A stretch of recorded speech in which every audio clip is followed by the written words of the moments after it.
अस्सलामुअलैकुम वरहमतुल्लाहि वबरकातुहू। व्यूअर्स, क्या हाल है? खैरियत से है? तबीयत ठीक है? आज हम फिर एक नए डिज़ाइन के साथ आए हैं और ये हम टोपी लाए हैं कंदकोट का डिज़ाइन। ये देखें, बहुत ज़बरदस्त डिज़ाइन है। ये देखें, ये मल्टी कलर में सारी टोपियां हैं।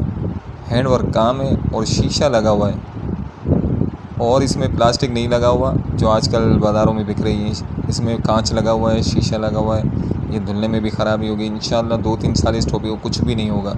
और ये बहुत ज़बरदस्त टोपी है, बहुत खूबसूरत टोपी है। आप ये देख रहे हैं जिस तरह मल्टी कलर की टोपियाँ हैं और किस तरह सफाई से बनी हुई टोपियाँ हैं। जिस भाई को भी चाहिए हो कमेंट करें, लाइक करें, शेयर करें, सब्सक्राइब करें और ये शेयर करना ना भूलें और हमारे चैनल को सब्सक्राइब ज़रूर करें।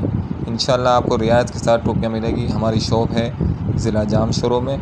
और ये आपको वीडियो पसंद आए तो इसको लाजमी शेयर करें और सब्सक्राइब करना ना भूलें। शुक्रिया, जज़ाकल्लाह। अल्लाह आपको खुश रखे।